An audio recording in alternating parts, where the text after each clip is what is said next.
Thanks. I'm here to perform your air conditioning maintenance for this month. Excellent. Sign in and come on through. Thank you. All right, Neil, I've done the monthly maintenance for you today. Great. You find any issues? No issues today, which is a good thing, but just to run you through what I've done today. Sure. I've ensured that the filters are nice and clean. Why? Sorry, why is that important? We want to make sure that there's no restriction in the system. If they're blocked filters, we're not going to have enough airflow going through them. So the motor's got to work harder, and we're not going to be supplying the correct amount of air into your space for you. Right. That goes for the outside air grills as well. I've made sure that they're clear. There's no plastic bag or debris on that, so ensure that the fan can pull that through. How often are they cleaned?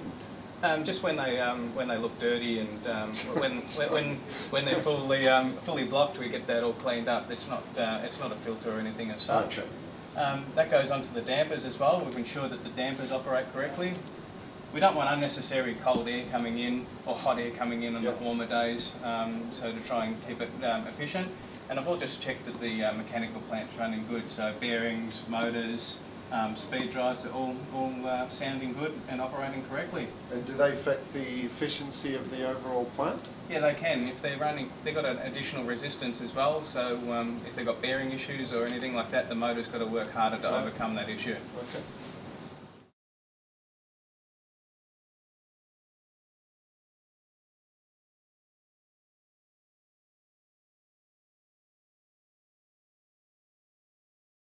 All right, Neil, I've also checked all your outlets and diffusers and your flex for you. Can that affect the efficiency of the system? Oh yeah, absolutely. If one of these is popped off, the fan has to work harder to overcome that loss there, so you don't get even distribution through your office space. Would that be why we would have hot and cold areas within our office at times? Yeah, absolutely. If that's not supplying air over in this corner here, they might get too hot. Where over here, they've got an oversupply of air and they might be too cold. Yeah, that makes sense. Yeah.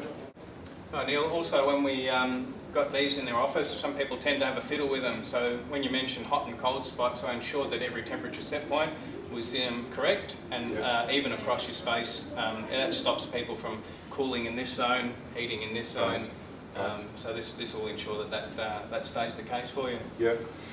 When I left work the other day, I noticed that the system was still running.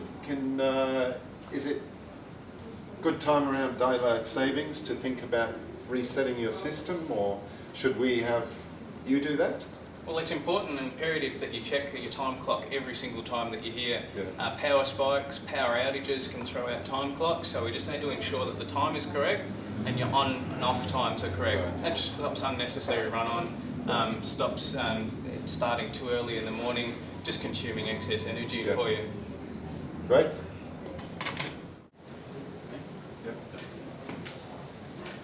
All right, Neil, I'm all done for this month. Oh, thanks, Ben. Thanks for coming in today and taking the time to explain some of these energy efficiency measures to me. It really helps. Not an issue. All the units were great to access, so we serviced them, and hopefully we minimise the breakdowns and maximise your efficiency of all your units for you. Absolutely, and it looks like energy efficiency is a partnership between the occupiers of the space and the people who do the maintenance. Absolutely. Thanks very much. Here's your tick sheet. Thanks very much. Thank you. Thank you. See ya. Bye-bye.